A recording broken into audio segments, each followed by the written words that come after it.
नमस्कार। योग परिचय के प्रथम अभ्यास सत्र में आप सबका हार्दिक स्वागत है।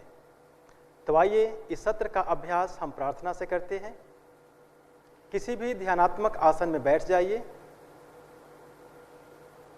दोनों हाथों को नमस्कार मुद्रा में जोड़ेंगे। आंखों को कोमलता से बंद करें। लंबा गहरा धीमा श्वास लें। ओम के उच्चारण के साथ प्रार्थना शुरू करेंगे।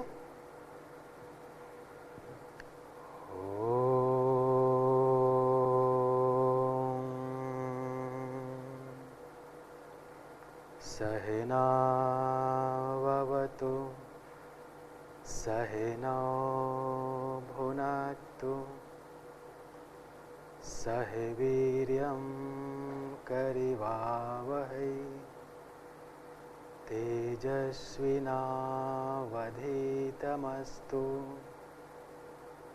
मा विद्विषावहै।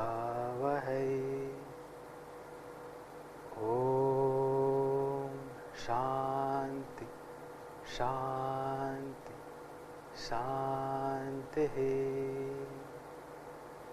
दोनों हाथों को धीरे से अपनी आंखों से स्पर्श करेंगे और धीरे से अपनी आंखों को खोल लीजिए। पुनः एक बार आप सबका हार्दिक स्वागत है इस प्रथम सत्र में।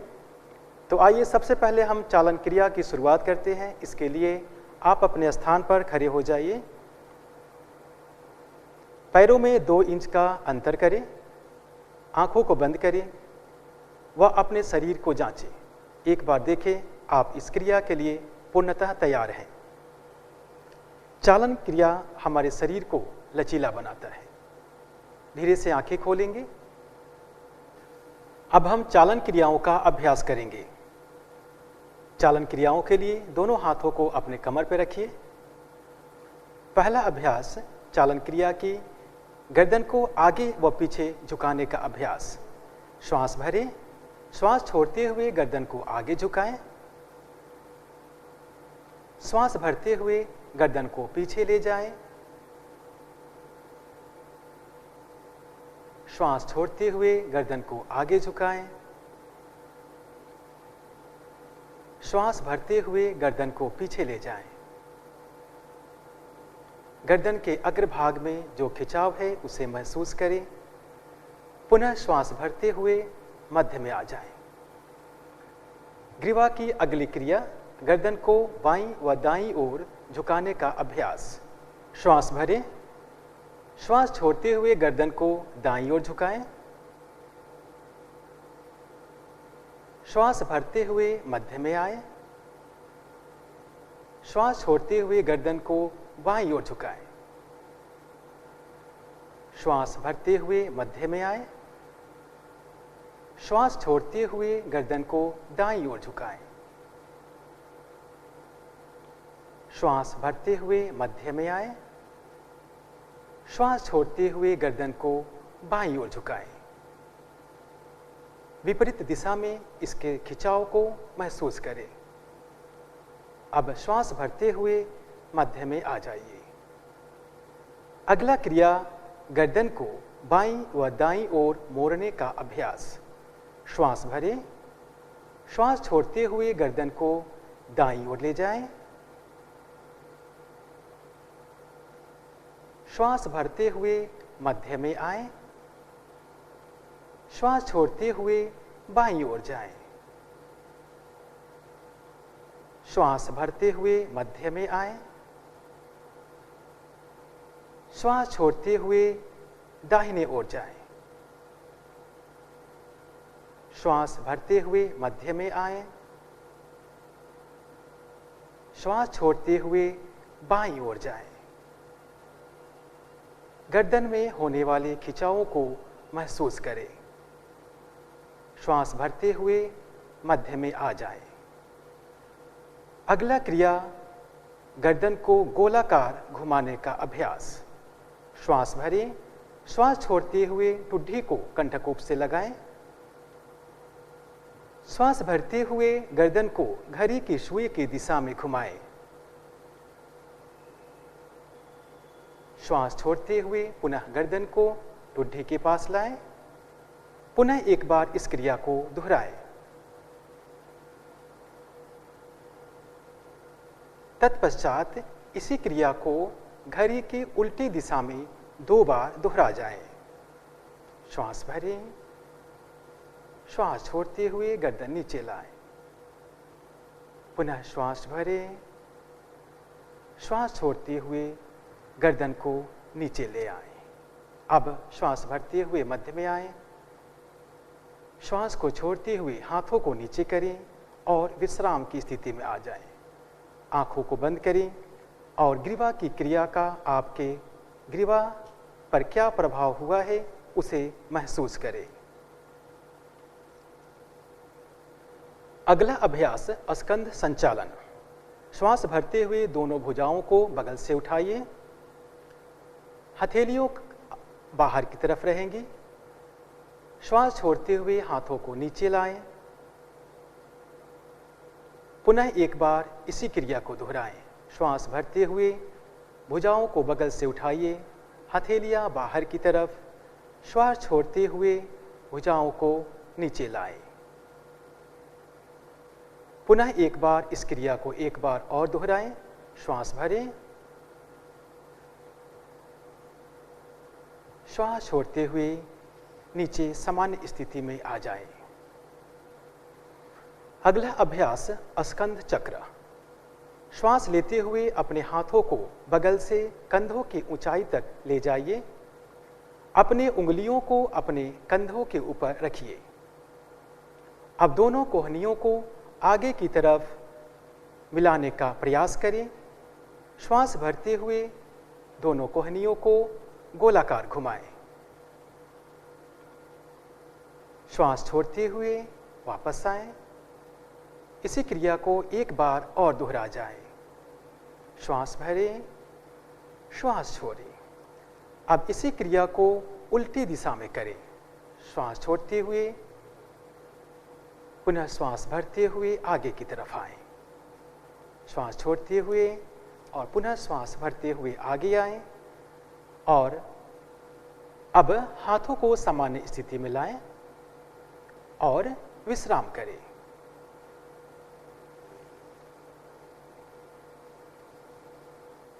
अगला अभ्यास कटी चालन क्रिया।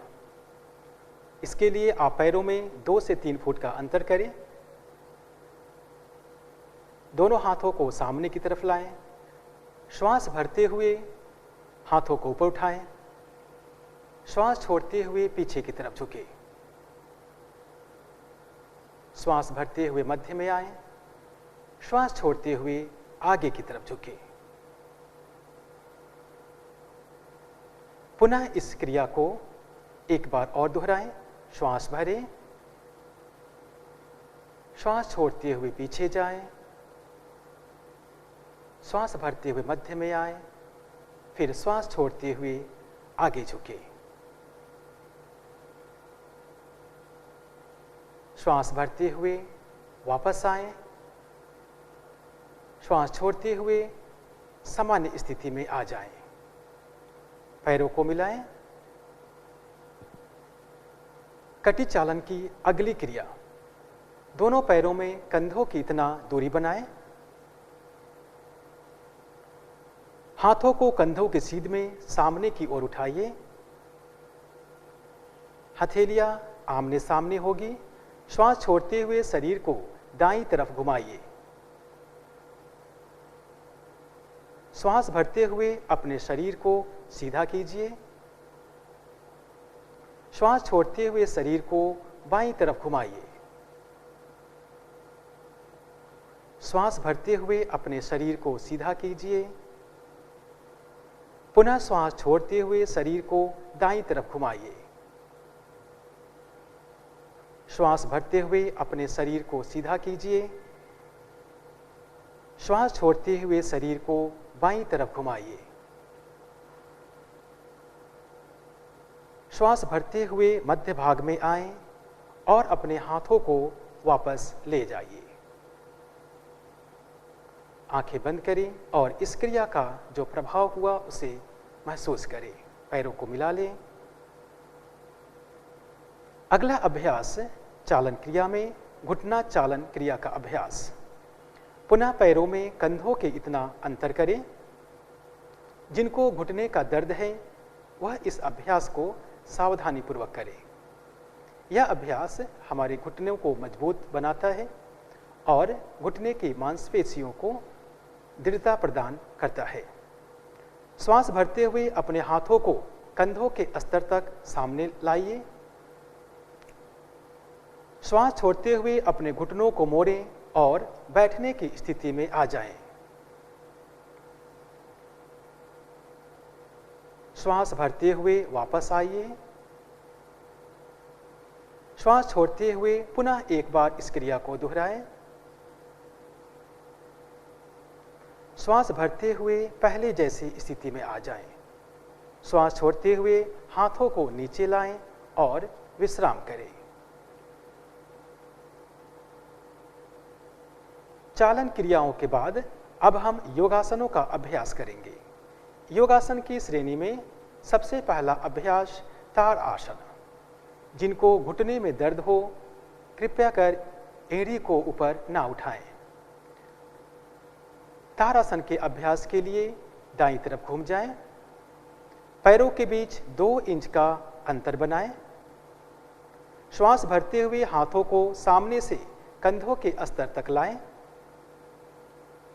श्वास छोड़ते हुए दोनों हाथ की उंगलियों को आपस में फंसाते हुए हथेलियों को उल्टा कर दीजिए। श्वास भरते हुए हाथों को ऊपर ले जाइए। शरीर एक सीध में है, इसका अवलोकन करें, इसे जांचें। पैर से लेकर आपकी उंगली तक, हथेली तक पूरा शरीर एक सीध में होना चाहिए। अब श्वास भरते हुए हाथों को ऊपर ले गए। एड़ियों को उठाते हुए पंजों पर संतुलन बनाइए। सामान्य श्वास प्रश्वास यहां रखेंगे। ताड़ासन यह हमारे शरीर में संतुलन को स्थापित करने में सहायक है। एड़ियों को वापस लाइए। श्वास छोड़ते हुए हाथों को सामान्य स्थिति में ले आइए और विश्राम करें। अगला अभ्यास वृक्षासन। पुनः एक बार बाईं तरफ घूमें। श्वास छोड़ते हुए दाहिने पैर को मोड़िए। दाहिने पैर के तलवों को बाएं पैर की जंघा पर रखने का प्रयास करें। अब श्वास भरते हुए अपने हाथों को ऊपर उठाइए और हथेलियों को नमस्कार मुद्रा में बनाइए।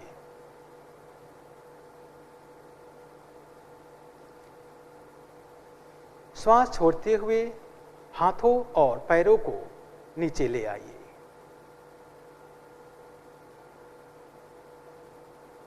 अब इसी अभ्यास को दूसरे पैर से करेंगे।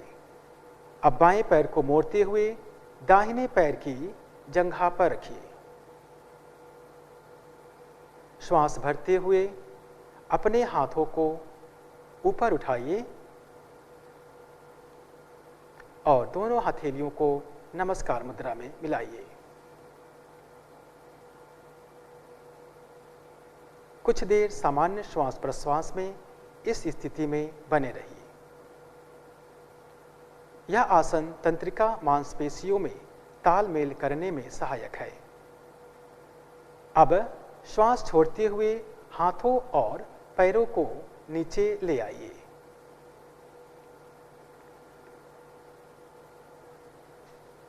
और विश्राम करें।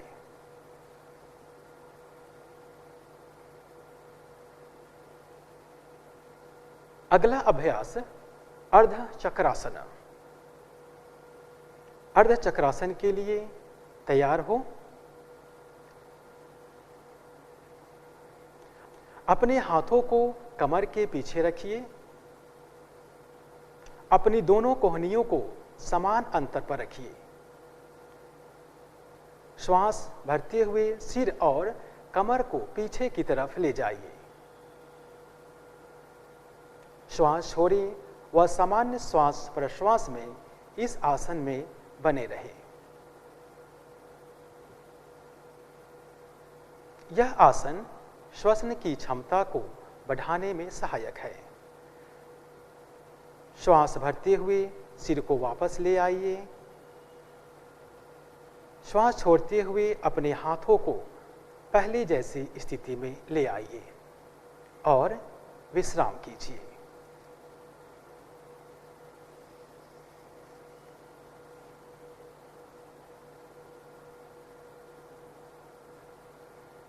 अगला अभ्यास पाद हस्तासन। जो आज हमारा मुख्य बिंदु है पाद हस्तासन का, उस आसन का अब हम अभ्यास करेंगे। पाद हस्तासन, पाद मीन्स पैर, हस्त मीन्स हाथ, अर्थात अपने हाथों को पैर के पास रखना, यह पाद हस्तासन है।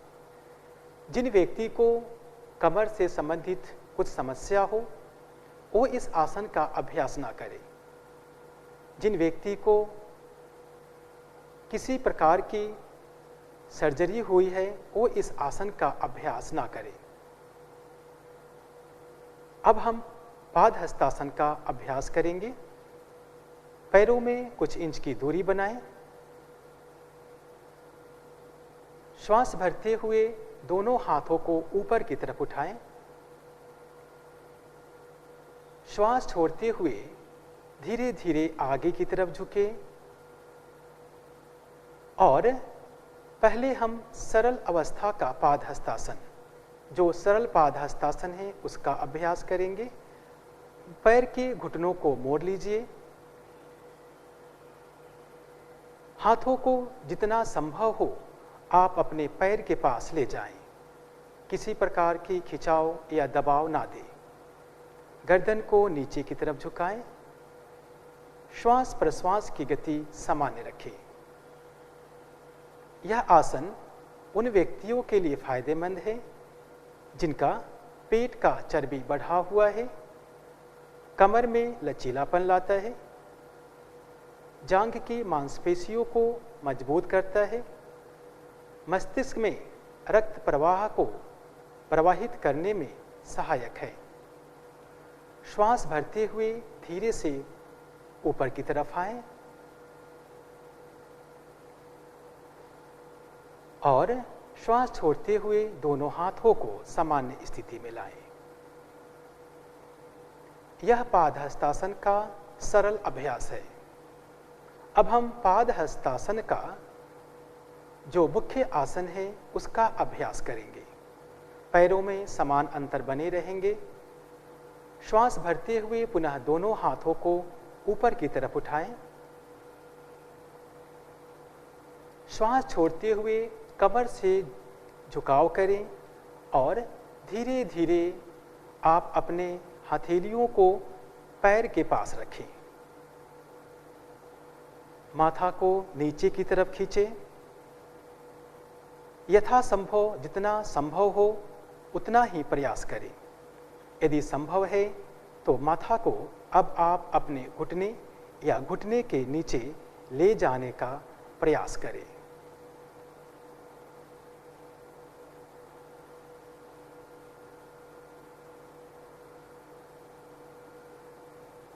श्वास भरते हुए वापस आएंगे। दोनों हाथों को ऊपर की तरफ खिंचाव दें। धीरे धीरे श्वास भरते हुए आए, श्वास छोड़ते हुए सामान्य स्थिति में आ जाइए और आंखों को बंद करें और विश्राम करें। इस आसन का आपके कमर, आपके मस्तिष्क, आपके उदर पर क्या प्रभाव हुआ, आपके वक्षस्थल पर क्या प्रभाव हुआ, उसे आप महसूस करें। पुनः हम इस आसन को दोहराएंगे। श्वास भरते हुए पुनः दोनों हाथों को ऊपर की तरफ उठाएं। श्वास छोड़ते हुए कमर से झुकाव करें और धीरे धीरे आप अपने हथेलियों को पैर के पास रखें। माथा को नीचे की तरफ खींचें। यथासंभव जितना संभव हो उतना ही प्रयास करें। यदि संभव है तो माथा को अब आप अपने घुटने या घुटने के नीचे ले जाने का प्रयास करें।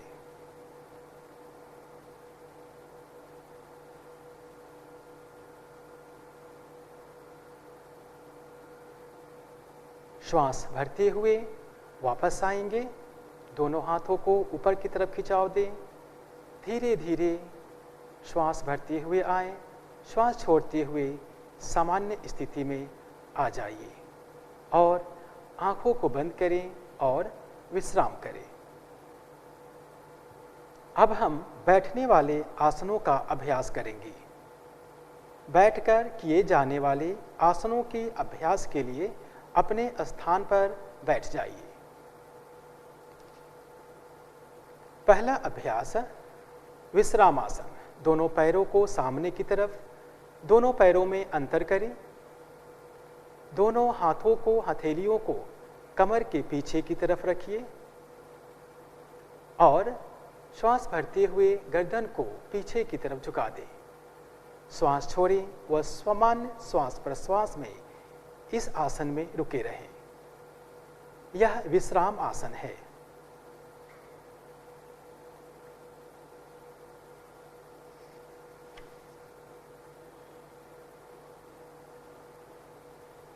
श्वास भरते हुए गर्दन को वापस लाएं, श्वास छोड़ें और पुनः एक बार दंड आसन में आ जाएं।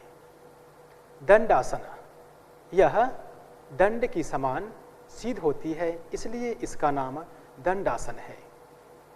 कमर और गर्दन को सीधी करें, सामने की तरफ देखते हुए आंखों को बंद कर लीजिए।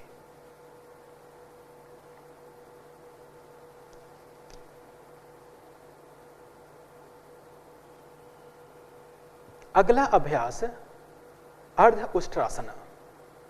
अर्ध उष्ट्रासन के लिए वज्रासन में बैठिए, दाहिने पैर को मोड़िए और दाहिने पैर पर बैठिए। पुनः आप सांस छोड़ते हुए बाएं पैर पर बैठ जाइए। यहाँ पर जांच लें कि आपका कमर गर्दन सीधी है। तत्पश्चात आप अपने दोनों हथेलियों को घुटने पर रखें। यह वज्रासन की स्थिति है। अपने घुटनों पर खड़े हो जाइए, हाथों को कमर पर रखिए। श्वास लेते हुए सिर और कमर को पीछे की तरफ झुकाइए।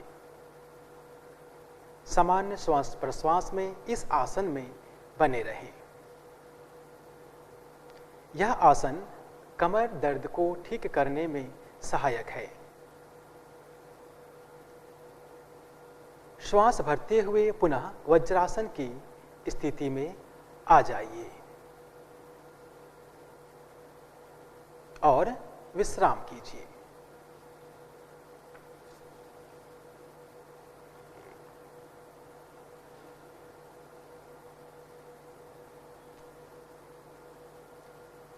अर्ध उष्ट्रासन के बाद उसका विपरीत आसन के लिए हम तैयार होंगे। अगला अभ्यास शशक आसन। दोनों पैरों में कुछ इंच का अंतर बनाएं, दोनों घुटनों में कुछ इंच का अंतर बनाइए।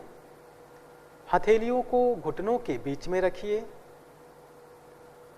श्वास छोड़ते हुए बिना नितंब को उठाए शरीर को आगे की तरफ ले जाइए। छाती और ठुड्डी को जमीन से लगाने का प्रयास करें और अपने श्वास प्रश्वास को सामान्य बनाए रखें। यह आसन तनाव व घबराहट को दूर करने में बहुत ही सहायक है।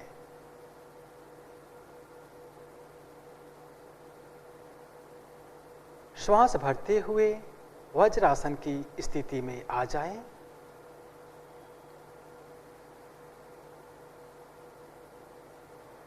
और विश्राम करें।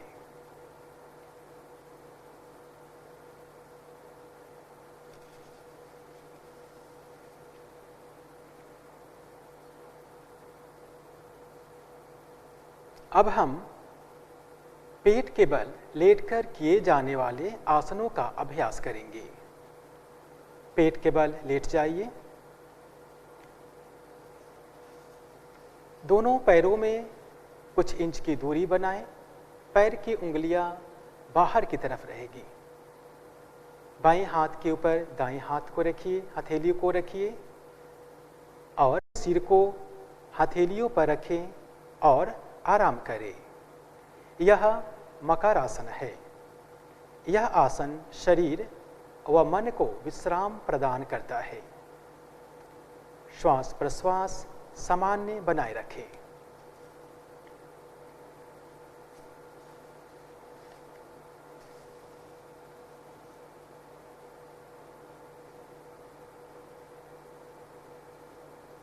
अगला अभ्यास सरल भुजंग आसन।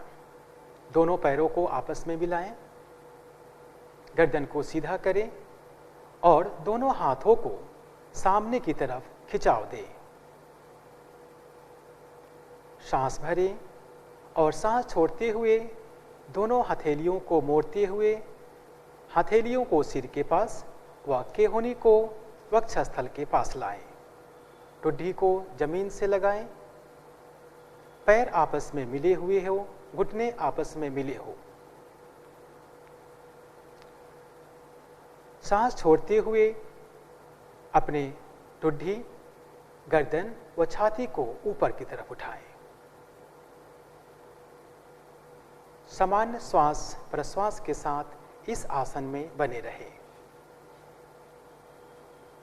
यह सरल भुजंग आसन है। यह आसन श्वसन की क्षमता को सुधारता है व पेट की चर्बी को कम करने में सहायक है। साथ ही यह कब्ज में भी राहत देता है।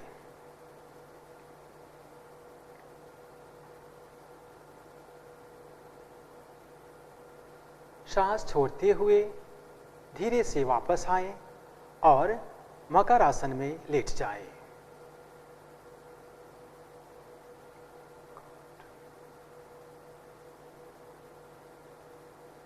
अब हम पीठ के बल लेटने वाले आसनों का अभ्यास करेंगे। दाईं या बाईं करवट लेते हुए पीठ के बल लेट जाइए।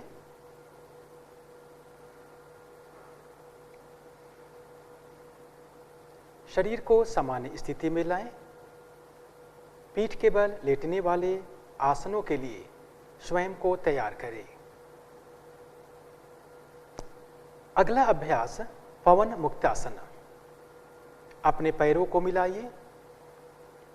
श्वास भरते हुए दोनों पैरों को 90 डिग्री तक ऊपर उठाएं। श्वास छोड़ते हुए घुटनों को मोड़िए और अपने वक्षस्थल के पास लाइए। अब दोनों हाथ की उंगलियों को आपस में फंसाते हुए अपने टांगों को पकड़ लीजिए। श्वास छोड़ते हुए अपने सिर को ऊपर उठाइए और ठुड्डी या नासिका को घुटनों के बीच में लगाने का प्रयास करें। यह आसन पवन मुक्तासन है। यह आसन पाचन क्रिया को मजबूत करने में सहायक है। श्वास छोड़ते हुए सिर को नीचे लाएं।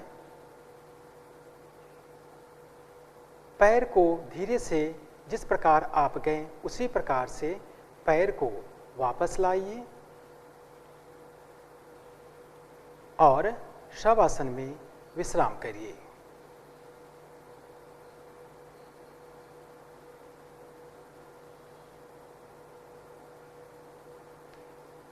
एक बार पुनः हम इस आसन को दोहराएंगे। पैरों को आपस में फिर से मिलाइए।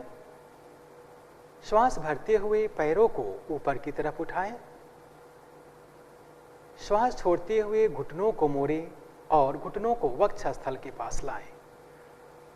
दोनों हाथ की उंगलियों को आपस में फंसाते हुए अपने टांगों को पकड़ें।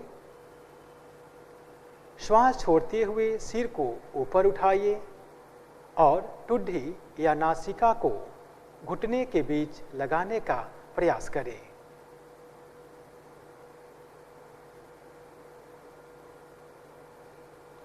श्वास छोड़ते हुए गर्दन व पैर को नीचे की तरफ लाएं।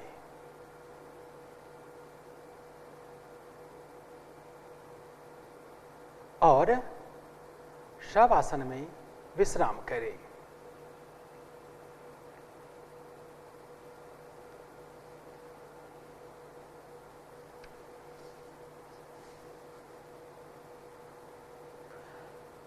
अगला अभ्यास हमारा शवासन है। शवासन यह एक बहुत ही महत्वपूर्ण आसन योग में माना गया है। पैरों और हाथों के बीच उचित दूरी बनाएं। हथेलियों को आसमान की तरफ रखें। आंखों को कोमलता से बंद करें। गहरा लंबा श्वास लीजिए और धीरे धीरे श्वास छोड़िए। अभी तक हमने जितने भी आसनों का अभ्यास किया या चालन क्रियाओं का अभ्यास किया, उन सबको शवासन में अनुभव करें। उन आसनों से, उन चालन क्रियाओं से आपके शरीर, आपके मन पर क्या प्रभाव हुआ, उसे इस आसन में अच्छी तरह से विश्राम दें। अपने शरीर को विश्राम दीजिए।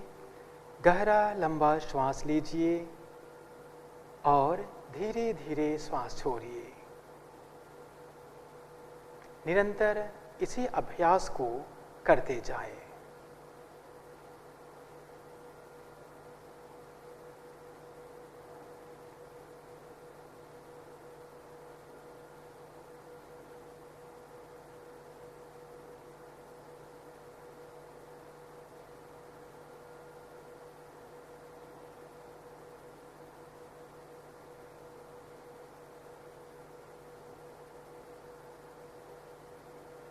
गहरा लंबा श्वास लीजिए। धीरे धीरे श्वास छोड़िए। हर श्वास के साथ अनुभव करें, मैं जब भी श्वास ले रहा हूँ, ले रही हूँ, शरीर व मन में एक ऊर्जा का प्रवाह हो रहा है। जब भी श्वास को बाहर निकाल रही हूँ, मेरा शरीर, मेरा मन पहले से शिथिल हो रहा है।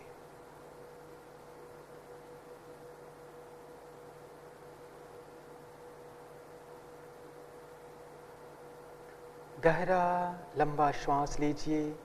धीरे धीरे श्वास छोड़िए और शरीर के प्रत्येक अंग के प्रति सजगता का भाव रखिए और शरीर को शिथिल होने दीजिए। शरीर के प्रत्येक अंग के प्रति सजगता का भाव रखें और शरीर को शिथिल होने दें।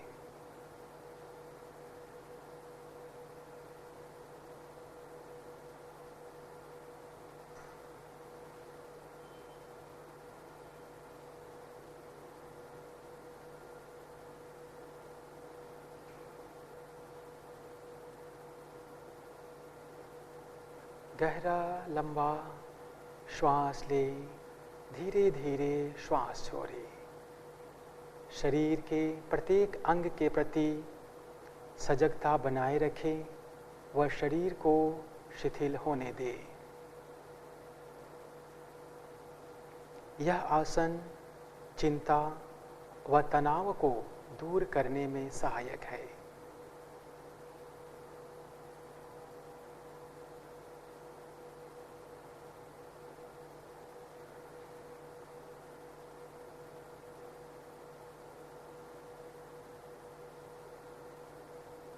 लंबा गहरा धीमा श्वास लें। धीरे धीरे श्वास छोड़ें।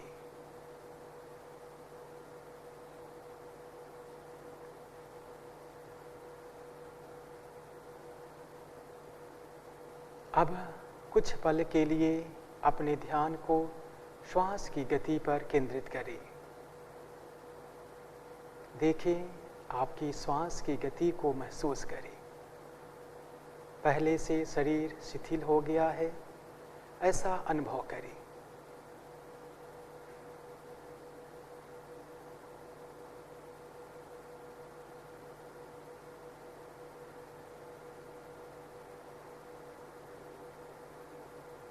अब यहीं पर शवासन का समापन करेंगे।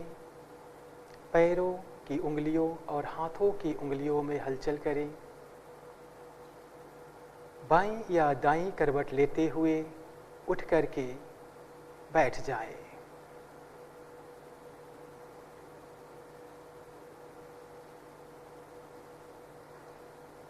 किसी भी ध्यानात्मक आसन में आप बैठ जाइए। सुखासन, अर्ध पद्मासन, पद्मासन और वज्रासन। जो आप आसन आराम से बैठ सकते हैं उसी आसन में आप आराम से बैठिए। आंखों को कोमलता से बंद करेंगे। दोनों हाथों को घुटनों पर ज्ञान मुद्रा में रखें। कमर गर्दन सीधी करें। एक बार अपने शरीर को पुनः अवलोकन करें, उसे जांचें। क्या आपका कमर गर्दन सीधी है? हाथ ज्ञान मुद्रा में है। आंखें कोमलता से बंद हैं। अब हम दीर्घ श्वास प्रश्वास का अभ्यास करेंगे। यौगिक गहरा श्वास प्रश्वास। धीरे धीरे दीर्घ श्वास लें और दीर्घ प्रश्वास करें। प्रयास करें हर सांस के प्रति दीर्घता बनी रहे, हर प्रश्वास के प्रति दीर्घता बनी रहे। श्वास और प्रश्वास लेने में किसी प्रकार की जल्दी ना करें। ध्यान रखें आपका श्वास लंबा, गहरा व लयबद्ध होना चाहिए। जब श्वास लें, श्वास भरते समय आपका उदर बाहर की तरफ जाए, आपका वक्ष स्थल में फैलाव हो, कंधे ऊपर की तरफ जाए। पेट, वक्षस्थल व कंधे में एक विस्तार होना चाहिए। और जब आप प्रश्वास करें, श्वास छोड़ें, तब आपके कंधे, वक्षस्थल व उदर प्रदेश में शिथिलता का अनुभव होना चाहिए।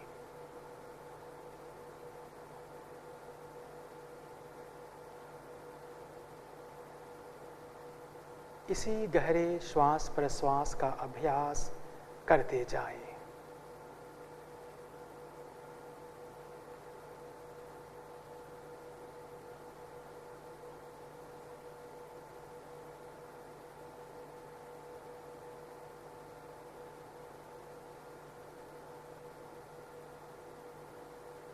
श्वास लंबा, गहरा व लयबद्ध होना चाहिए।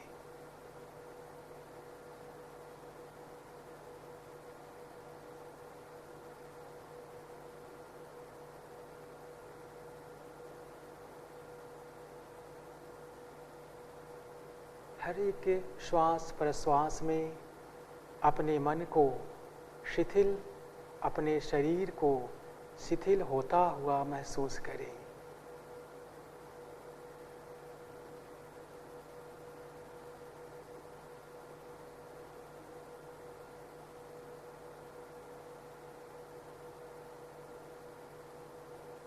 अब दीर्घ श्वास प्रश्वास का यहीं पर समापन करेंगे। बाईं हाथ की ज्ञान मुद्रा को बने रहने दें, इसी अवस्था में रहेंगे। और अब हम नाड़ी शोधन अनुलोम विलोम प्राणायाम का अभ्यास करेंगे। दाहिने हाथ की नासाग्र मुद्रा प्राणायाम मुद्रा बनाएं। दाहिने हाथ के अंगूठे से दाहिने नासारंध्र को बंद करें। बाएं नासारंध्र से श्वास को पहले बाहर निकालें। पुनः बाईं नासारंध्र से श्वास भरें। बाईं नासारंध्र को बंद करें व दाईं नासारंध्र से धीरे धीरे प्रश्वास करें। पुनः दाईं नासारंध्र से ही श्वास लें। दाएं नासारंध्र को बंद करें व बाएं नासारंध्र से प्रश्वास करें। यह एक चक्र अनुलोम विलोम प्राणायाम का हुआ। ऐसे 5 चक्रों का अभ्यास करेंगे। ध्यान रखें, सांस लयबद्ध हो, सांस में किसी प्रकार का झटका ना दें, गहरा श्वास हो, लयबद्ध हो। इसी अनुलोम विलोम प्राणायाम का 5 चक्र अभ्यास करते जाएं।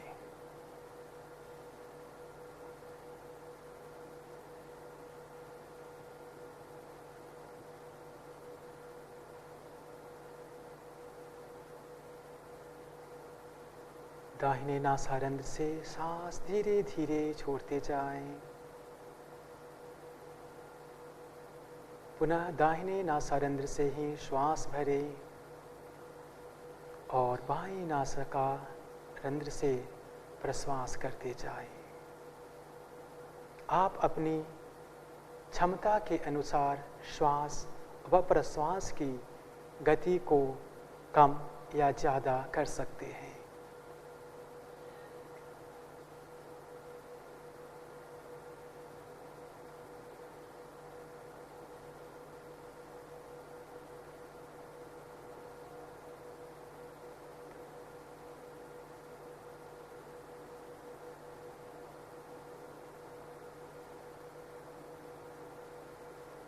नाड़ी शोधन प्राणायाम यह हमारे मस्तिष्क के लिए बहुत ही महत्वपूर्ण प्राणायाम है।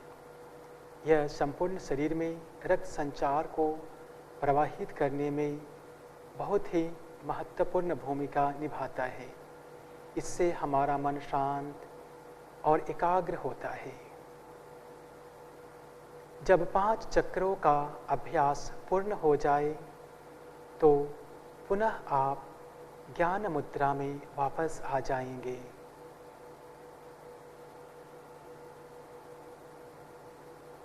इस प्राणायाम का प्रभाव जो आपके मन मस्तिष्क में हुआ उसे अनुभव करें।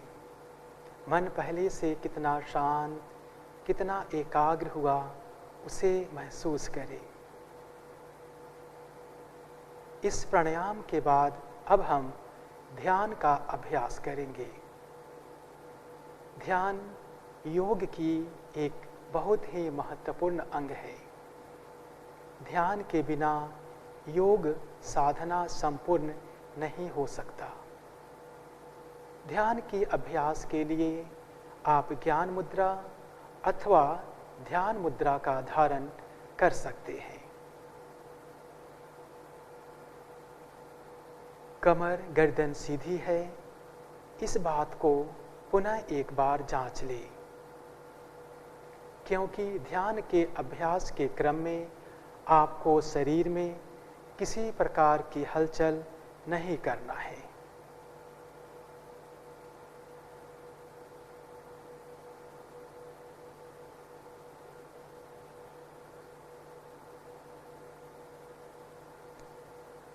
तीन बार लंबा गहरा धीमा श्वास प्रश्वास करें।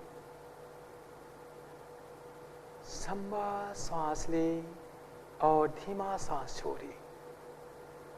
हर श्वास में महसूस करें, मैं जब भी श्वास ले रही हूँ, मेरे शरीर में, मेरे मन में एक ऊर्जा का प्रवाह हो रहा है, एक सकारात्मक हमारे मन में आ रही।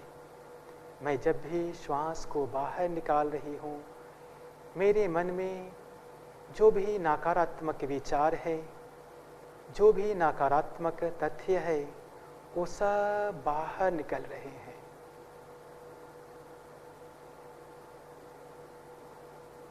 तीन बार श्वास प्रश्वास के बाद अब ध्यान को केंद्रित करें अपनी आज्ञा चक्र पर। दोनों भावों के बीच आप अपनी ध्यान को केंद्रित करें। आंखें बंद करें और ध्यान में लीन हो जाए। ध्यान में लीन हो जाए। श्वास प्रश्वास की गति धीमी हो चुकी है। ऐसा लग रहा है कि श्वास प्रश्वास करने की आवश्यकता नहीं है। पूरा ध्यान अपनी आज्ञा चक्र में केंद्रित करते हुए ध्यान में लीन व तटस्थ हो जाए। यदि संभव हो तो आप थोड़ा सा गर्दन को ऊपर की तरफ उठा सकती हैं, अथवा यदि आप इसी स्थिति में अच्छा महसूस कर रही हैं तो इसी स्थिति में ही ध्यान का अभ्यास करें।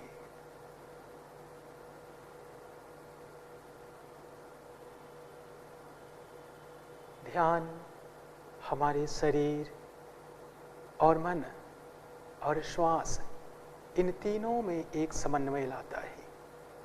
शरीर जब स्थिर हो जाता है, मन शांत होता है और श्वास प्रश्वास की गति धीमी हो जाती है। मन एकाग्र और शांत हो जाता है।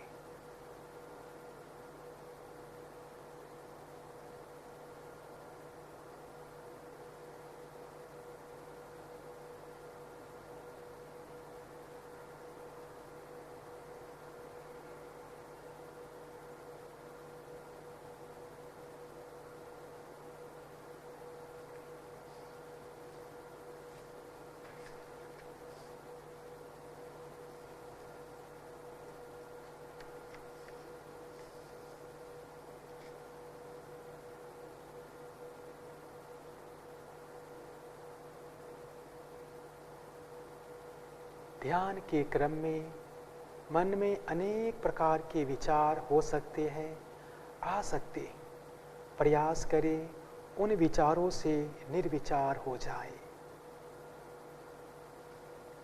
ध्यान योग का सबसे जरूरी अंग है। यह मन को शांत रखता है और आत्म अनुभूति की ओर ले जाता है।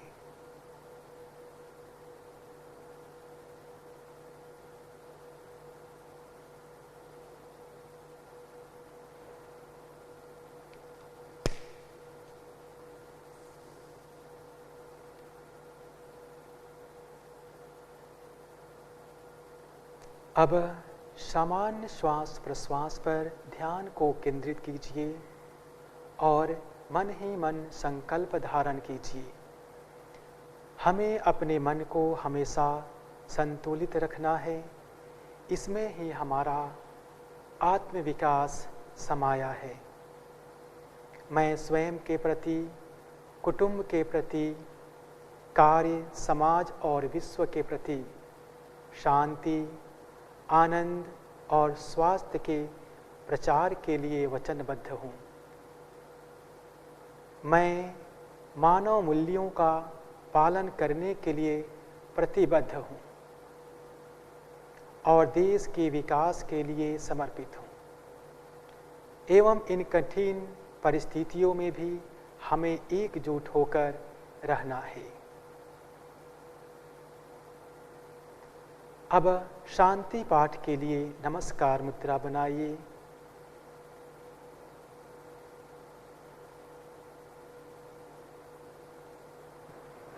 आंखें बंद रहेंगी। लंबा गहरा धीमा श्वास ले। एक ओम उच्चारण के साथ शांति पाठ।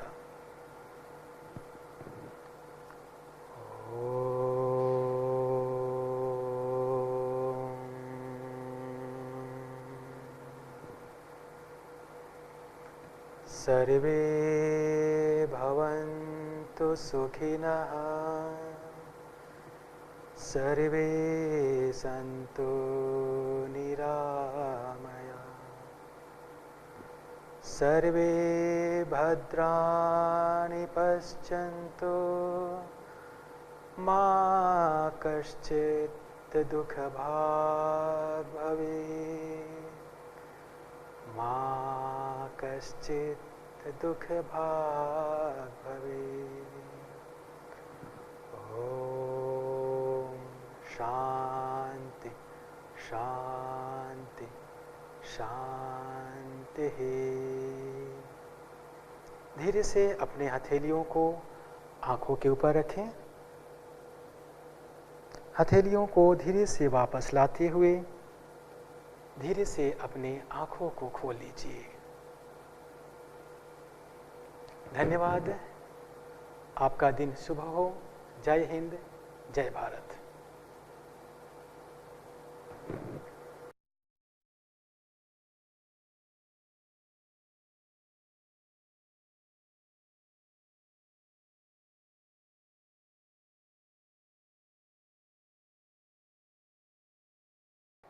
योग परिचय कार्यक्रम के प्रथम दिवस के व्याख्यान सत्र में आप सभी का स्वागत है। आइए इस व्याख्यान सत्र का आरंभ प्रार्थना के साथ करें। आंखों को कोमलता से बंद करें। दोनों हाथ नमस्कार की मुद्रा में।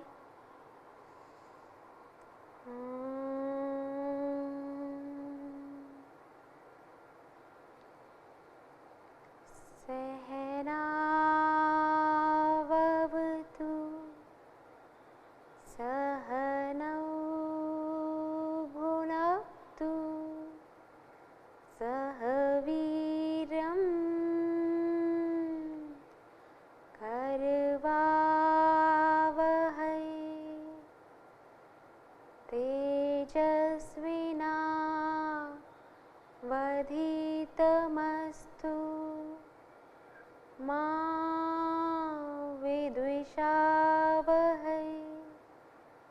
ॐ शान्तिः शान्तिः शान्तिः।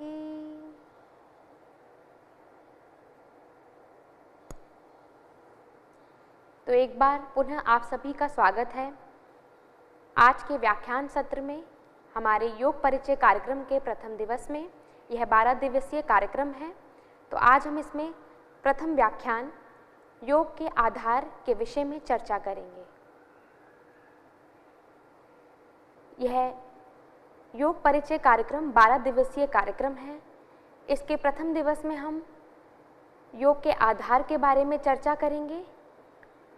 फिर द्वितीय दिवस में यौगिक सूक्ष्म व्यायाम परिचय एवं योग साधना में महत्व पर प्रकाश डालेंगे। तृतीय दिवस में हम योगासन के सिद्धांत एवं मुख्य बिंदु पर चर्चा करेंगे। चतुर्थ दिवस में हम संरेखण के सिद्धांत और योग साधना में महत्व पर बात करेंगे। पंचम दिवस में हम योगासन के स्वास्थ्य लाभ पर प्रकाश डालेंगे। छठे दिन योग साधना में शोधन क्रियाओं की क्या भूमिका है, क्या महत्व है, इस पर चर्चा करेंगे। सप्तम दिवस में श्वसन क्रिया की क्रियाविधि पर प्रकाश डालेंगे। अष्टम दिवस में हम प्राणायाम सिद्धांत और लाभ की बात करेंगे। नवम दिवस में ध्यान एक महान उपशामक है, औषध है, इस पर चर्चा करेंगे, क्यों और कैसे। दशम दिवस में हम स्वस्थ जीवन के लिए यौगिक आहार के सिद्धांत पर प्रकाश डालेंगे। 11वें दिन हम तनाव और कायाकल्प के लिए योग की भूमिका पर चर्चा करेंगे और अंतिम दिवस में हम स्वास्थ्य और कल्याण के लिए यौगिक जीवन शैली के महत्व सिद्धांत पर चर्चा करेंगे।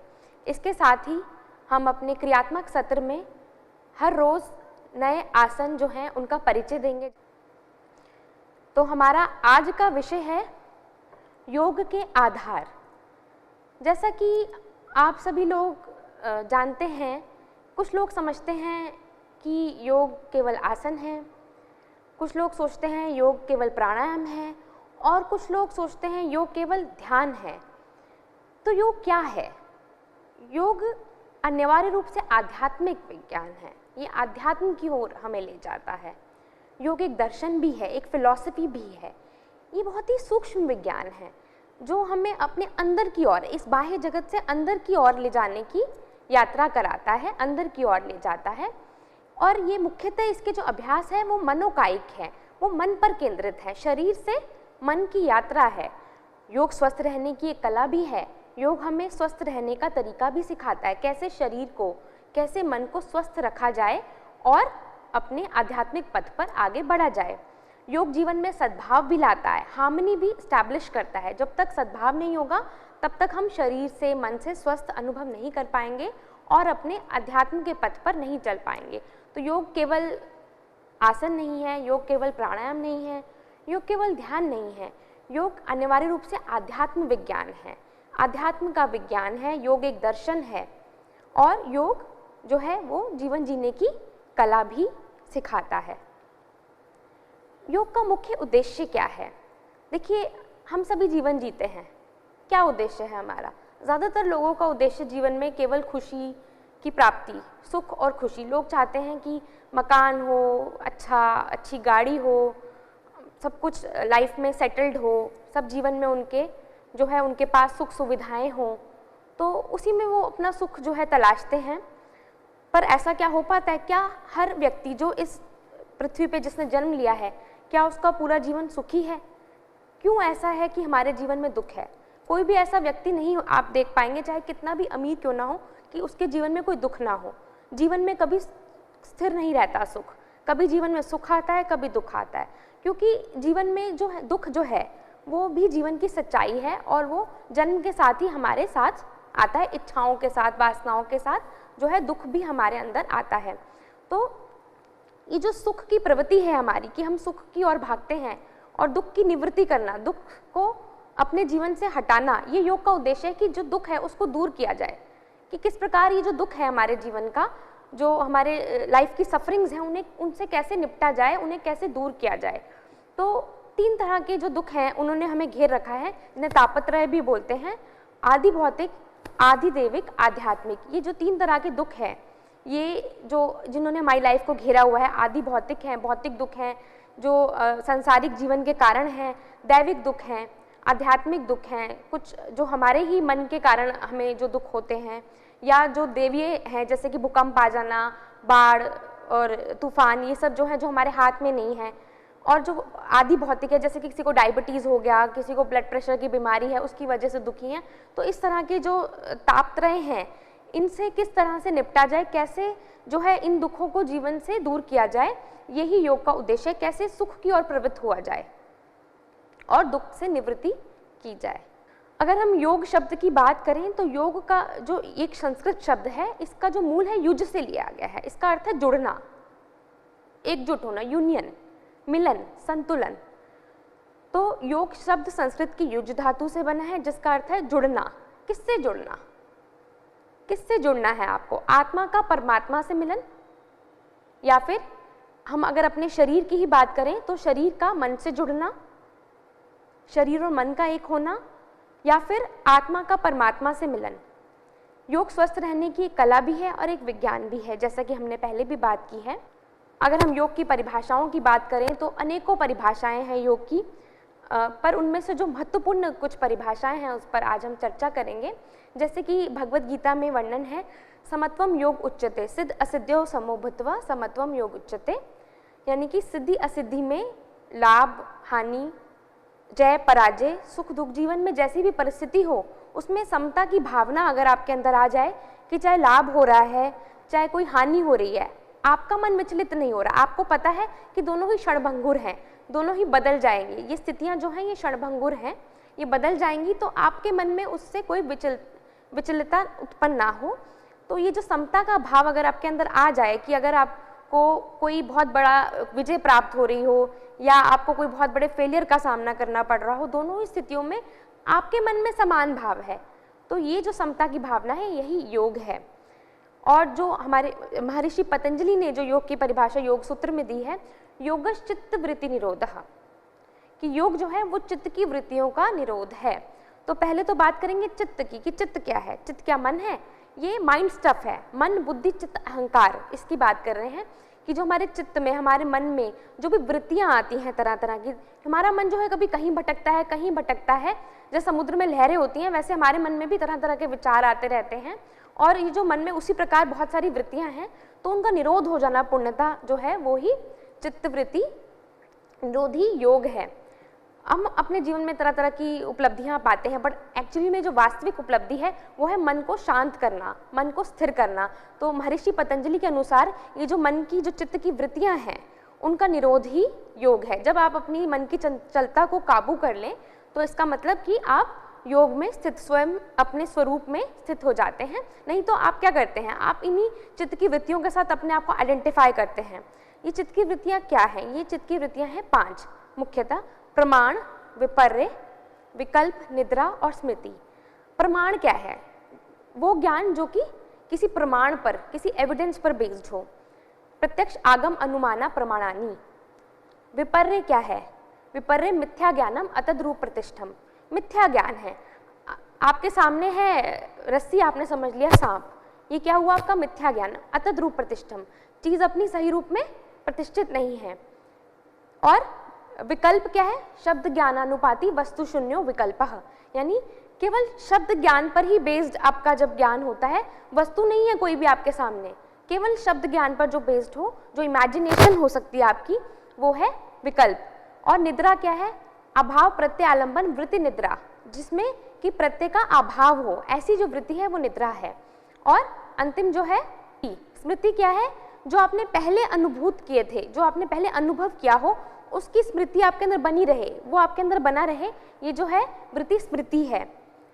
तो इन सब जब चित्तवृत्तियों का निरोध हो जाता है तो जो पुरुष है वो अपने स्वयं जो वास्तविक स्वरूप है उसमें अवस्थित हो जाता है, नहीं तो वो वृत्तियों में ही लगा रहता है। वो सोचता है कि जो कुर्सी उसे मिल गई वो उसके साथ हमेशा रहेगी, वो उसके साथ जुड़ जाता है इन्हीं वृत्तियों के साथ, या जो उसे घर मिल गया वो हमेशा उसके साथ रहेगा, या जो भी उसके संबंध भी हैं वो हमेशा साथ रहेंगे, पैसा ये सब जो है वो कभी उससे छिन नहीं सकता। तो वो जब आइडेंटिफाई करने लगता है इन जो वृत्तियों के साथ, तो जो है वो योग में स्थित नहीं हो पाता। तो इन्हीं वृत्तियों के हमें परे जाना है, तो ही हम अपने स्वयं वास्तविक स्वरूप में अवस्थित हो सकते हैं। ये योग की परिभाषा है महर्षि पतंजलि के अनुसार। अब योग की कई परंपराएं हैं, उसमें जब हम वेदांत परंपरा की बात करते हैं तो उसमें मुख्यतः जो है उसे हम भक्ति योग, ज्ञान योग, कर्म योग और ध्यान योग में विभाजित कर सकते हैं। तो भक्ति योग, जैसा कि आप सभी जानते हैं, सबसे सरल मार्ग बताया गया है ये योग का। भक्ति जो है ईश्वर के प्रति परम प्रेम है, ईश्वर के प्रति प्रेम, प्रेम संसारिक तुच्छ वस्तुओं के प्रति नहीं, परम परमात्मा के प्रति जो प्रेम की भावना है वह भक्ति है। और भक्ति के कई प्रकार भी बताए गए हैं, नवधा भक्ति के बारे में वर्णन है। श्रवणम, कीर्तनम, वैष्णव स्मरणम, पाद सेवनम, अर्चनम, कीर्तनम, दास्यम, साख्यम, आत्मनिवेदनम, यानी कि भगवान का नाम सुनना, श्रवण करना, कीर्तन करना, भगवान के गुणों के बारे में कीर्तन करना, और वंदना करना प्रभु की, अपने जो रिचुअल्स होते हैं तरह तरह के तरीकों से, प्रभु के चरण कमलों की अपने आप को धूल समझना, दास्य भाव रखना या साख्य भाव रखना प्रभु के साथ, अपना सब कुछ ही प्रभु पर न्यौछावर कर देना, ये सब जो है ये भक्ति योग के अंतर्गत आते हैं। भक्ति के भी प्रकार हैं कि आप निर्गुण भक्ति कर रहे हैं, सगुण भक्ति कर रहे हैं, कि किस रूप में आप ईश्वर की भक्ति कर रहे हैं। और अगर हम बात करें ज्ञान योग की, तो ज्ञान योग बेसिकली ज्ञान के मार्ग द्वारा जो है आप मोक्ष की ओर जाते हैं। जब आपको सही गलत का विवेक आपके अंदर आ जाता है कि क्या सही है, क्या गलत है, मैं क्या हूँ, ईश्वर क्या है, मेरा जीवन का लक्ष्य क्या है, जब आपको इसका ज्ञान हो जाता है, जब विवेक आ जाता है, जब आपके अंदर वैराग्य उत्पन्न हो जाता है, इसमें बेसिकली विवेक की बात करते हैं हम, डिस्क्रिमिनेशन की बात करते हैं, वैराग्य की बात करते हैं, और षट संपत, शम, दम, उपरति, तितिक्षा, समाधान की बात करते हैं। और एक मुमुक्ष की एक आपके अंदर इच्छा होनी चाहिए कि मुझे मोक्ष की प्राप्ति करनी है। ये जो होता है ज्ञान योगी जो ज्ञान के पथ पे चलते हैं उनकी विशेषताएं भी होती हैं। तो इसके द्वारा भी आप मोक्ष की प्राप्ति कर सकते हैं, ज्ञान के द्वारा भी आप मोक्ष प्राप्त कर सकते हैं। केवल ज्ञान, इसमें आपको जो है सिर्फ अगर आपको ज्ञान भी है कि सही गलत क्या है और आप में वैराग्य आ जाता है, आपके अंदर कंट्रोल आ जाता है, अपनी इंद्रियों को आप कंट्रोल कर पाते हैं, आप में संतोष आ जाता है, आपके अंदर कोई इच्छा नहीं रह जाती है और आपके अंदर केवल एक ही इच्छा होती है मोक्ष की प्राप्ति की, बल्कि उसके भी जब आप बियॉन्ड चले जाते हैं तो आप ज्ञान योग द्वारा भी जो है वो मोक्ष की प्राप्ति कर सकते हैं। अब हम बात करते हैं कर्म योग की। तो भगवद गीता जो है मुख्यतः जो है ये योग का कर्म योग के ऊपर आधारित है, योग का सबसे बड़ा ग्रंथ हम कह सकते हैं। तो कर्मयोग में जैसे कि भगवद गीता में श्री कृष्ण ने कहा है अर्जुन को कि कर्म कल केवल फल की इच्छा ना कर, कर्मण्ये वाधिकारस्ते माँ फलेषु कदाचन, केवल कर्म करने में ही तेरा अधिकार हो, फल की इच्छा में ना हो। आजकल क्या होता है, हम सोचते हैं मैं ये काम कर लूँ मुझे ये लाभ हो जाए, वो काम कर लूँ मुझे लाभ हो जाए। हमें कर्म ऐसे करने चाहिए जिसमें हमारे अंदर कोई कामना ना हो। कोई उसके पीछे फल की इच्छा ना हो। हम ऐसे कर्म करें जैसे हम ईश्वर के लिए कर रहे हैं और उसी को समर्पित कर रहे हैं, हमारे अंदर कोई उसको लेके स्वार्थ भाव ना हो। अगर हम ऐसा कर्म करें, अपनी जो भी हमारे शास्त्रोक्त जो भगवान ने हमें जिम्मेवारियां दी हैं, हम उन्हें इस प्रकार निभाएं कि जो मुझे ईश्वर ने कर्म करने के लिए जन्म दिया है धरती में, तो मैं अपना कर्म करूं। अब जो देना है नहीं देना है वो ईश्वर के हाथ में, मेरे अंदर कोई इच्छा नहीं है, तो जो है इंसान तब भी मोक्ष की प्राप्ति कर सकता है। तो जो कर्मठ लोग होते हैं, जो कर्म करने पर विश्वास करते हैं, उनके लिए जो है कर्मयोग जो है बहुत अच्छा मार्ग है।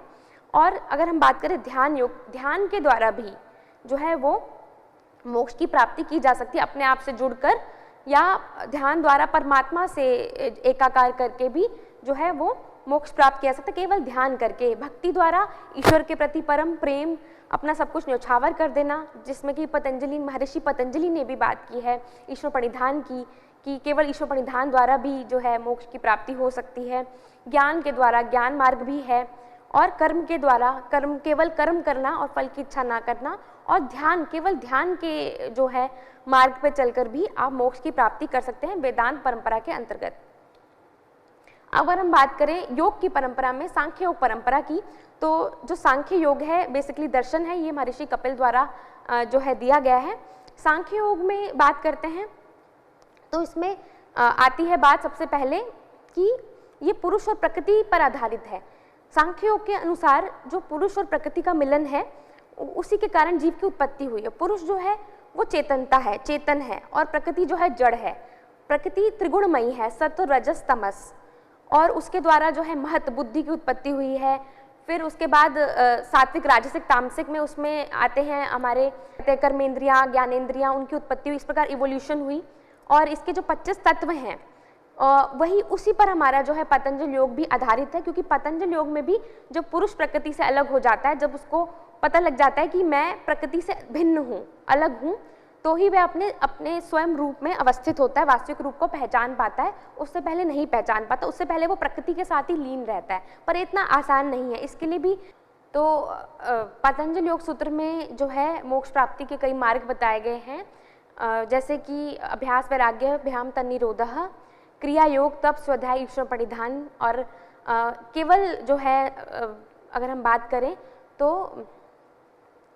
ईश्वर प्रणिधान के द्वारा भी जो है वो मोक्ष की प्राप्ति की जा सकती है। और इसके अलावा जो सबसे फेमस है वो है अष्टांग योग, जो कि कॉमन मैन के लिए है, जिसमें कि यम नियम आसन प्राणायाम प्रत्याहार धारणा ध्यान समाधि की बात, जिस पर अभी हम चर्चा करेंगे। फिर अगर हम बात करें योग की परंपरा में, तो तांत्रिक संप्रदाय की हम बात करते हैं, कुंडलिनी योग की बात करते हैं, जिसमें कि कुंडलिनी शक्ति पर बेस्ड है, जो कि हमारे चक्रास को, जो हमारे चक्र हैं उनको उसमें एनर्जी सेंटर्स को उनको एक्टिवेट करते हैं, उनको जागृत किया जाता है।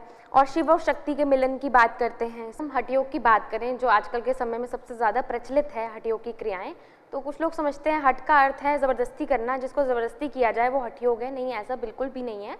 हठ का अर्थ है ह और ठ से, जैसे कि ये बना है, सूर्य और चंद्र नाड़ी का मिलन, बेसिकली जो है हठ योग है। और केवल जो हठ योग, जो राजयोग ही जो है वो हठ योग का उद्देश्य है।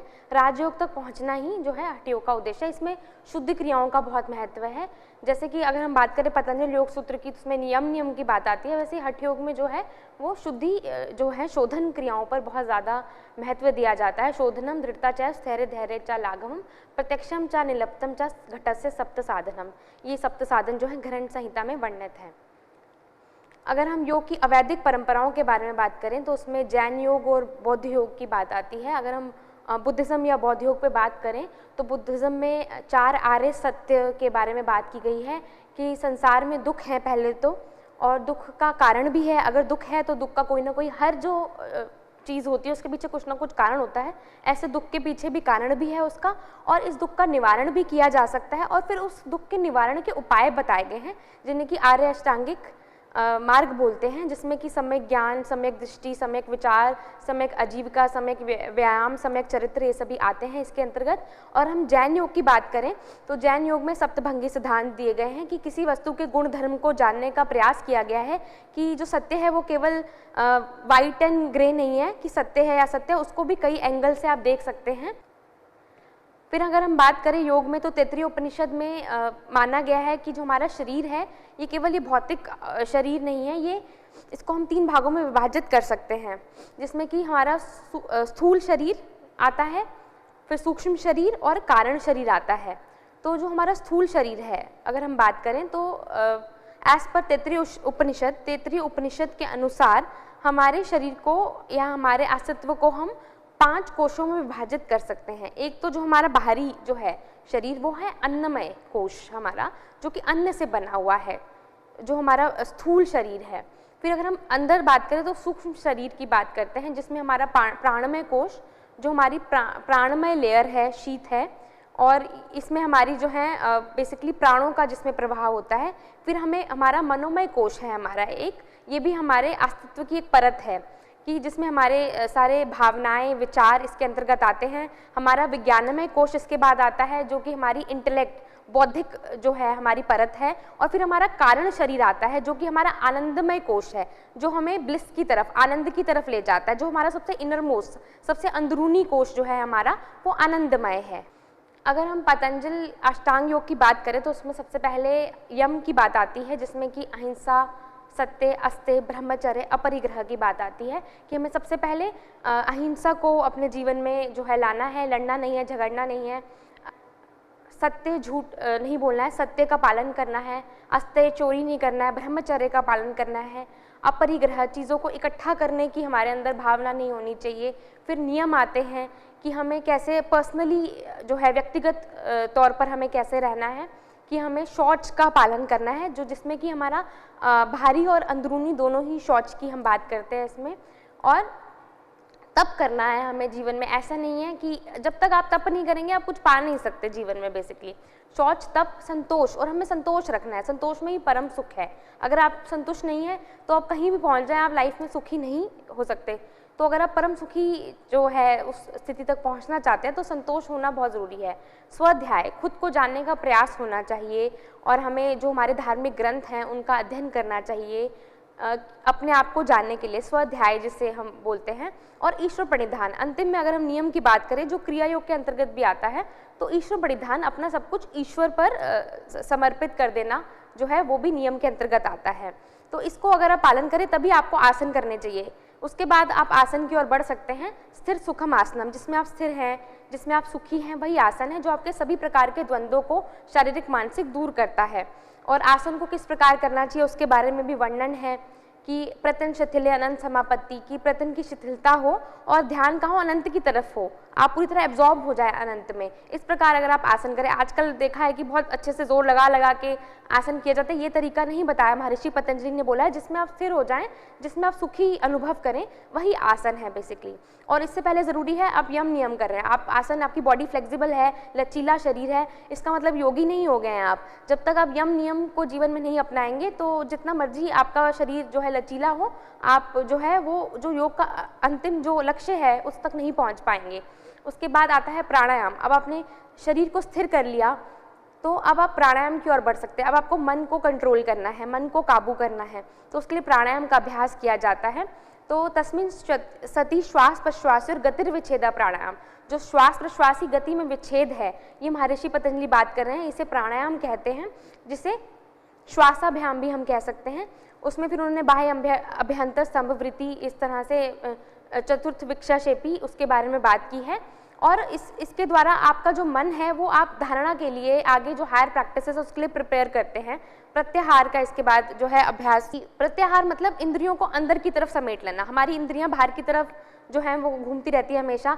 हमारे जीवा को होता है हम कुछ अपने टेस्टी खाना मिल जाए, आंखें अच्छा अच्छा देखना चाहती है, कान सुनना चाहते हैं, तो अपनी इंद्रियों को अंदर की तरफ समेटना बहुत ज़रूरी है। नहीं तो क्या होगा, इंद्रियां तो बाहर की तरफ भागेंगी संसारिक सुख की तरफ, तो आप अंदर की यात्रा कैसे करेंगे। तो प्रत्याहार और फिर आप धारणा, जब आप प्रत्याहार, जब इंद्रियां अंदर की तरफ सिमट जाएंगी तभी आप जो है किसी देशबंध चित्तस्य धारणा, किसी जगह पर अपने चित्त को ठहरा पाएंगे और ध्यान की ओर बढ़ पाएंगे।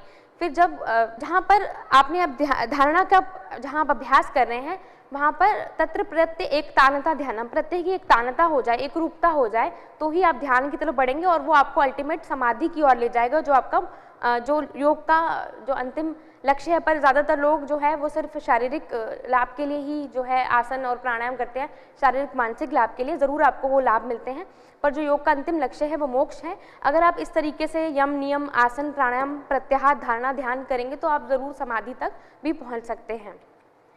अगर हम सांख्य योग परंपरा की बात करें, जिस पर हमारा जो है पतंजलि योग सूत्र आधारित है, तो उसमें जैसा कि पहले भी हमने बात की है, चर्चा की है कि पुरुष चैतन्य है, प्रकृति जो है वो जड़ है, सत्व रजस और तमस गुणमयी है, और प्रकृति 24 तत्व हैं, जिसमें कि पहले प्रकृति से इवॉल्व हुआ महत बुद्धि, फिर उससे रचना हुई अहंकार की, जिसमें कि अहंकार 3 प्रकार का हो सकता है, सात्विक, राजसिक और तामसिक। फिर उससे मन, इंद्रिय और तन्मात्राएं बनी। इंद्रियों में ज्ञानेंद्रियां, आपकी कर्मेंद्रियां, जैसे कि आपका श्रोण, आपके चक्षु, रसना, घ्राण, नाक हो गया, और त्वक आपकी जो स्किन है, चक्षु आपकी आंखें हैं, रसना आपकी जिह्वा है, उसका अंग जो है, कर्मेंद्रियां हैं, वाक और पाद, पैर, उपस्थ, पायु, फिर उनसे तन्मात्राएं, शब्द, स्पर्श, रूप, रस, गंध, और उसके बाद पंचमहाभूत जो हैं, जैसे पृथ्वी, जल, अग्नि, वायु, आकाश, तो उससे जो है वो जीव की उत्पत्ति हुई। जब जो है पुरुष प्रकृति के साथ जुड़ा, और जब वो उससे अलग हो जाए, अपने आप को उससे अलग जो है वो उसका अस्तित्व, उसे उसका बोध हो जाए, तो जो है वो मोक्ष की प्राप्ति कर सकता है। अगर हम बात करते हैं नाड़ियों की, तो हमारे जो प्राण ऊर्जा के प्रवाह के मुख्यतः, वैसे तो हमारे शरीर में 72,000 नाड़ियों की बात कही गई है हमारे पुराणिक ग्रंथों में, पर जो मुख्यतः हैं वो ईड़ा, पिंगला और सुषुम्ना नाड़ी है। ईड़ा जो है वो हमारे बाईं नासिका से संबंधित है, पिंगला हमारी दाईं नासिका से संबंधित है। तो प्राणों का प्रवाह आप कभी चेक कीजिए, जैसे इस समय आप चेक करें कि आपका कौन सा नॉस्ट्रिल एक्टिव है, कौन सी नासिका आपकी जो है वो सजग है या जागृत है, जिसमें श्वास इस समय चल रहा हो। तो किसी समय हमारा दाईं नासिका जो होती है वो सजग होती है, किसी समय बाईं नासिका सजग होती है। तो इसमें ही हमारा ऊर्जा और प्राणों का प्रवाह होता रहता है। तो अगर हम इसे सुषुम्ना की तरफ ले जाएं, ईड़ा पिंगला से जो है प्राण का प्रवाह, ऊर्जा का प्रवाह सुषुम्ना की तरफ हो जाए, तो जो है वो विभिन्न चक्रों को जागृत करता हुआ आप सहस्रार तक पहुंच सकते हैं और मोक्ष की प्राप्ति भी कर सकते हैं। तो योग की जब हम बात करते हैं, तो योग जो है उसमें शरीर पर, आप मन पर, भावों पर, ऊर्जा पर, सब पर कार्य करते हैं। सिर्फ शरीर पे ही नहीं करते हैं, आप मन पे भी कार्य करते हैं, आप भावनाओं को भी शुद्ध करते हैं, आपकी ऊर्जा में भी रूपांतरण आता है। और अगर हम योग का वर्गीकरण करें, तो जो कर्म योगी है तो वो अपने शरीर को उपयोग करता है, शरीर के द्वारा कर्म करता है। ज्ञान योगी जो है वो अपने दिमाग का जो है, मस्तिष्क का उपयोग करता है, उसके द्वारा ज्ञान की प्राप्ति करता है और मोक्ष की ओर अग्रसर होता है। अगर हम भक्ति योगी की बात करें, तो भक्ति योगी को सिर्फ उसकी भावनाएं शुद्ध होनी चाहिए, उसके अंदर ईश्वर के प्रति प्रेम होना चाहिए। उसमें जो एक भक्त का वैराग्य है वो ज्ञान पर जो है निर्भर नहीं है, उसे किसी चीज़ से लेना देना नहीं है संसार की, उसका सिर्फ पूरा ध्यान जो है वो ईश्वर की तरफ है, और उसने अपना सब कुछ, अपने जीवन को निछावर जो है ईश्वर पर ही कर दिया है। तो ये भावनाओं का इसमें जो है इमोशंस का उपयोग होता है। और क्रिया योगी जो है वो अपनी ऊर्जा का सही उपयोग करता है, ऊर्जा को उपयोग करता है, और हायर जो है प्रैक्टिसेस जो है वो की जाती। योग जो है वो उसको स्वास्थ्य और कल्याण के लिए भी किया जाता है, और सभी प्रकार के योग साधनाओं के लिए कुछ पूर्वापेक्षाएं हैं। ऐसा नहीं है कि आप सीधा ही आसन कर लें या प्राणायाम करें या ध्यान करें, आपको पहले यम नियम का भी पालन करना होता है, और आपको युक्ताहार, आपका मिताहार, आपका आहार जो है मॉडरेट होना चाहिए, सही मात्रा में होना चाहिए। आपको मिताहार का पालन करना चाहिए, आपका भोजन कैसा हो, सुस्निग्ध हो, मधुर हो, और आपको पेट को पूरा नहीं भरना है, और आपको भोजन इस प्रकार करना है जैसे भगवान शिव को अर्पित करते हैं, और आपको युक्त कर्म जो हैं वो करने हैं, आपको सही कर्म करने हैं, निष्काम कर्म करना है। तो ये जो है बहुत ज़रूरी है। अगर आप स्वास्थ्य चाहते हैं, अगर आप कल्याण चाहते हैं, तो आपको इस प्रकार योग साधना करनी है। और योग का अभ्यास किस प्रकार करना चाहिए? योग में शोधन क्रियाएं जो हैं जिसकी हम बात करते आती हैं, जिसमें हम अपना आहार संशोधन की भी हम बात करते हैं, आहार को भी हम बदलते हैं, उसको सही करते हैं, और आसनों द्वारा हम शारीरिक संशोधन करते हैं, प्राणायाम द्वारा हम श्वास पर काम करते हैं, श्वास संशोधन करते हैं, और हमें विश्राम की भी आवश्यकता होती है। हम एकाग्रता, धारणा, ध्यान, और फिर अपने व्यवहार को भी हमें संशोधन करना होता है। सिर्फ यही नहीं है कि आप आहार पे काम करेंगे या शरीर पे काम करेंगे, आपको ज़रूरी है विश्राम करना भी और ध्यान का अभ्यास भी करेंगे और अपने व्यवहार पर भी, जो दैनिक जीवन में आप अपने आसपास के लोगों के साथ किस प्रकार व्यवहार कर रहे हैं उसको भी हम संशोधित करते हैं। चित्त प्रसादन के उपाय जो हैं उनको पालन करते हैं कि जो सुखी है उसके साथ मैत्री, दुखी के साथ करुणा का भाव, और जो अच्छा कर्म करे उसे देख के मुदिता का भाव, और जो बुरे लोग हैं उनके साथ उपेक्षा का भाव जो है रखना चाहिए। तो इस प्रकार अगर आप करें तो आप स्वास्थ्य और कल्याण को भी प्राप्त कर सकते हैं। फिर योग कैसे कार्य करता है? योग की जो विभिन्न क्रियाएं हैं, आसन है, प्राणायाम है, ध्यान है, वो हमारी अंतःस्रावी ग्रंथियों के स्राव को, तंत्रिका तंत्र को संतुलित करते हैं और मन और शरीर को संयमित करते हैं। मन और शरीर को संयमित करते हैं, हमें शांति, शिथिलता और आनंद की प्राप्ति कराते हैं, जिससे कि हमारे अंदर स्वास्थ्य और सद्भाव की प्राप्ति होती है। तो योग हमें तनाव प्रबंधन में भी मदद करता है, चयापचय संतुलित करता है, गुणवत्ता भरी निद्रा प्रदान करता है, मन और शरीर में सामंजस्य प्रदान करता है, हमारे सकारात्मक स्वास्थ्य और कल्याण की प्राप्ति जो है वो प्रदान करता है। तो आज हमने जाना कि योग क्या है, योग शब्द का क्या अर्थ है, योग की परिभाषाएं क्या है, योग के मूलभूत आधार क्या हैं, योग के परंपराओं, वैदिक परंपराओं में योग किस प्रकार है, अवैदिक परंपराएं क्या है योग की, और हमारे पतंजल योग सूत्र में के अनुसार योग क्या है और विभिन्न उपाय क्या हैं योग के, जो अंतिम लक्ष्य या हमारे जीवन के हम बात करें लक्ष्य की प्राप्ति के, जो कि योग में दिए गए हैं, और किस प्रकार योग से हम उस लक्ष्य तक पहुंच सकते हैं और इसके अलावा स्वास्थ्य और कल्याण को भी प्राप्त कर सकते हैं। तो आज के लिए इतना ही, अंत करेंगे इस व्याख्यान सत्र का। दोनों हाथ नमस्कार की मुद्रा में, आंखों को बंद।